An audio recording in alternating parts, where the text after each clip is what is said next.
Hey, it's Liz from No Trace, and in today's tutorial I'm going to show you how to make a face mask without any plastics like synthetic elastic. So this is a plastic-free organic cotton face mask. And two of the cool features of this design are that you can adjust the size as needed, and it also has a filter pocket, so if you want to add some extra protection you can do that too. If you want a kit to make your own face mask, you can click the link below and get your own kit that has all the organic cotton plastic-free supplies so that you can make your own. But you can also pull this together with what you have at home. And this is a really great project for any sewing level. All you need is a little bit of patience to finish it, and you'll be super glad you did, because you'll have a nice face mask that's going to last you a long time and that is made without any plastic material. So let's get started.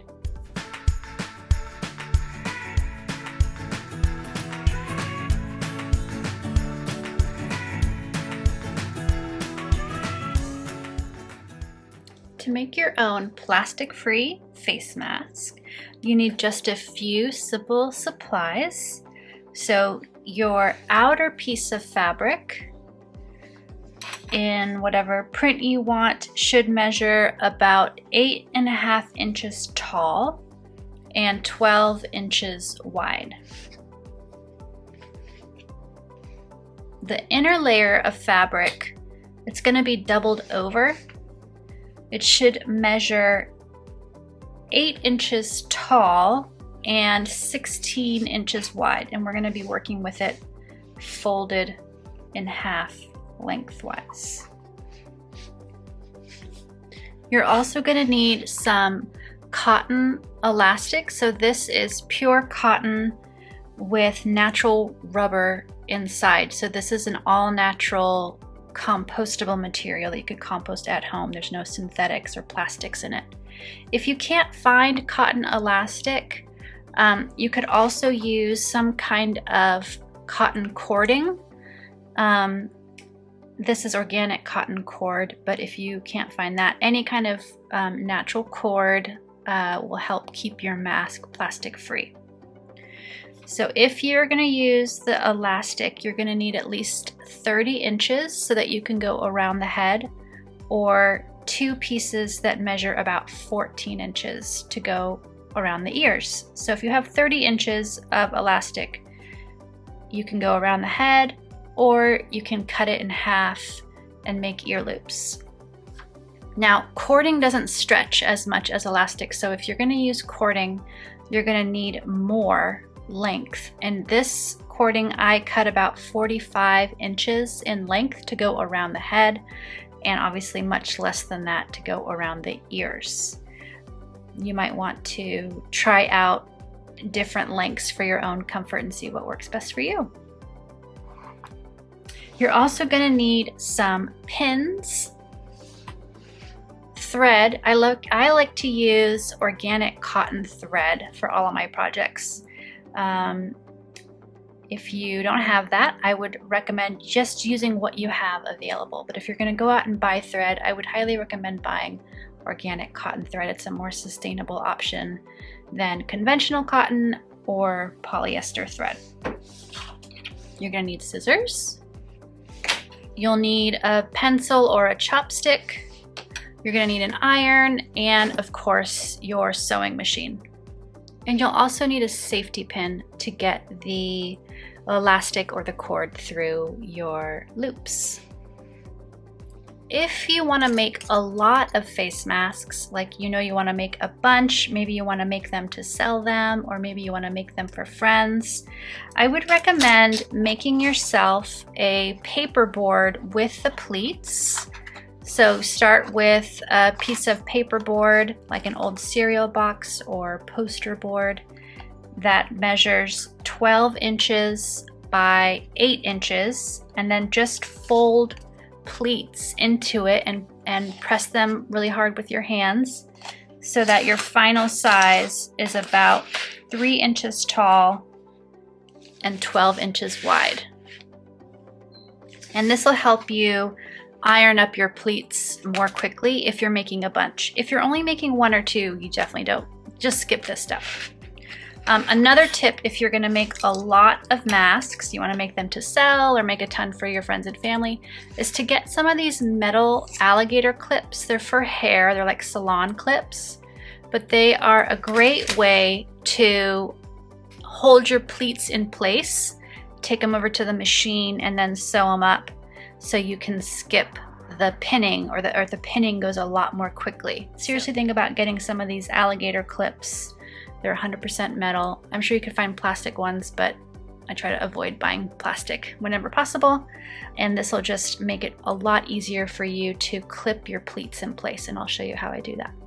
The first step to making your face mask is to take your outer piece that measures about 8.5 inches tall, 12 inches wide, turn it face down and fold over the top edge about 1/2 inch and press it at the iron. Okay, now that it's pressed, I'm gonna take it to the machine and just do a straight stitch all the way across. And I'm gonna do a little back stitch at the start and at the stop. So now that I've stitched all the way across, I'm gonna place this face up, and actually I'm gonna fold it in half and find the center. Just push, make a little crease to mark the center. So now I'm putting the center on this line. Now take your inner fabric, which measures 9 inches across, 16 inches long. Fold it in half lengthwise and line up those edges nicely at the bottom. Then you're gonna fold it in half again and press and make a tiny crease so you can kind of find where the center is.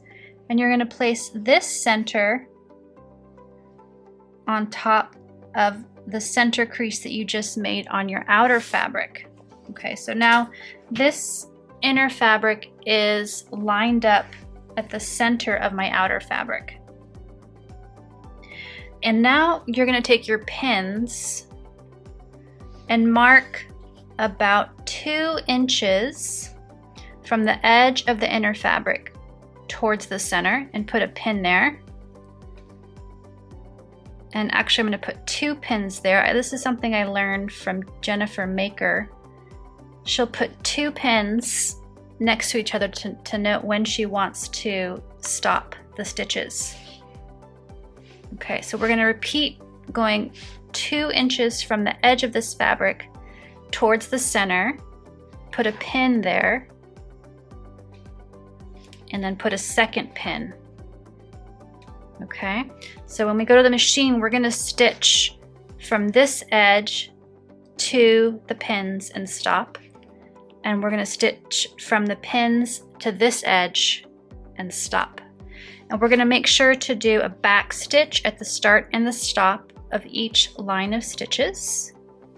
And we're gonna make our line of stitches about 1/2 inch or so from the edge. Basically, they're gonna be following the line of stitches that we made on the outer fabric.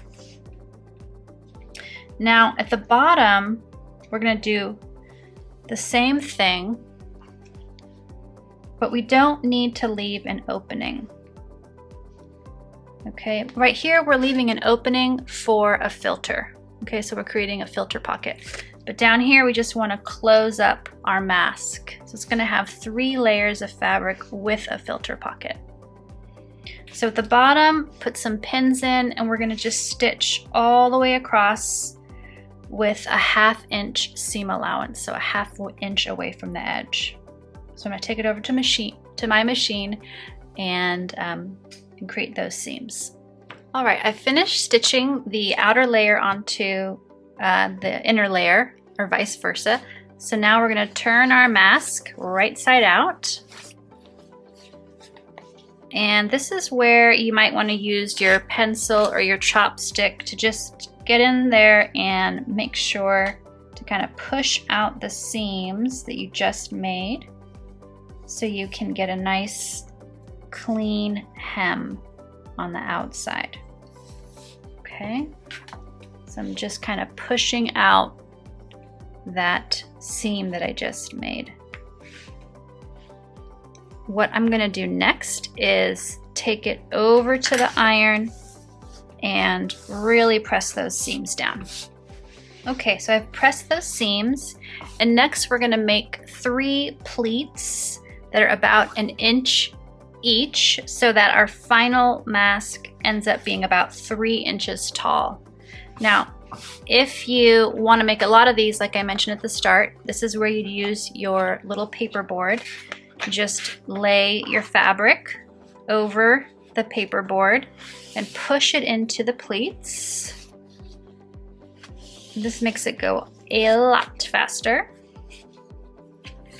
And then you take this whole thing over to the iron and press really well so that your pleats stay put. If you don't want to make that paper board, it's not that hard to just fold down your pleats one at a time. Kind of eyeball that they're each about 1 inch or so of fabric. Okay. And I want my final mask to be about 3 inches tall. Okay. So now we'll take this over to the iron and press those pleats so that they stay put for the next steps. We're also going to pin them, but first we want to get them ironed. So now that I've ironed the pleats, we are going to be folding over the raw edges and creating a little channel on each side for the elastic or the cord to go through. So in order to fold this over and create those channels, you can either use alligator clips if you feel like you want to, get some of these because you're going to be making a lot of masks. And the alligator clips will just hold those pleats in place for the next step. If you don't have alligator clips, that's totally fine. Just use some regular straight pins. And what I like to do is just put about 3 or so pins in place, sort of spread out a bit to kind of hold my pleats together. And there's no magic spot to do these in. Just kind of find some spots to hold these pleats in place. Okay, so it looks a little funny, but that's okay. Let's do one more pin over here. Okay. You just want those pleats to not move around on us for this next step. Okay, so the next step, we are going to be folding these edges over first about 1/2 of an inch. Okay, like this. Then we fold it over again about 1 inch. Okay, so we folded over the raw edge. Now we're folding over again so that the raw edge is hidden. And we've created a channel that's about 1 inch wide that we'll use to put our elastic in later. So now obviously we want to pin this in place so that it'll stay put and we can sew it. Now normally when I'm putting pins in, I'm really mindful of the way I'm going to sew. So I put my pins in going perpendicular to the way I'm going to sew. But in this case, I'm really just trying to hold these pleats down the best that I can. And so I'm putting the pins in at the top and the bottom of this little channel that I just made. So the next thing, I'm going to do the same on this side, and then I'll take it over to the machine and I'll be stitching this little channel down. Okay, so to get this side, again, it's the same thing. We're going to fold over the raw edge about 1/2 of an inch, and then we're going to fold over that whole section about 1 inch.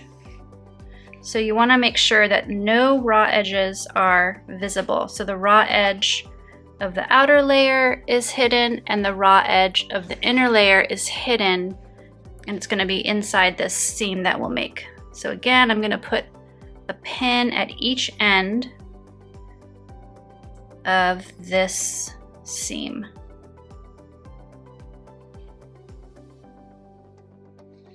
Okay, so it's pinned up. So now it's ready to go to the machine.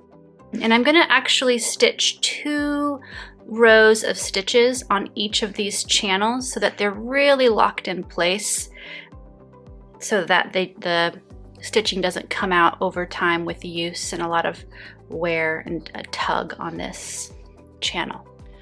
And another thing I want to point out before I go to sew is that I'm going to put this under my presser foot just the way it is, and then I'm going to very carefully pull out these pins before I start sewing, so that there's no chance that my needle will hit one of these pins or make one of these pins shoot out at me. Okay, so I'm going to put this under the presser foot, make sure the presser foot is down, and then I'm going to very carefully pull these pins out and start sewing. All right, you can see I've done 2 rows of stitches, and I did them pretty close together, so you can do them close together or try to do them right on top of each other if you can. And I did a little back stitch a few times at the start and the stop of those stitches. So you can see it on both sides. And I only pulled out the pins that I needed to safely sew this little area as I was sewing. I still have all these pins in place. So the next step is to go to the machine and then stitch this side again. I'm going to do 2 rows of stitches. And I'm going to put this carefully under the presser foot and then lower the presser foot and then pull out this pin so that I don't hit this pin as I'm sewing.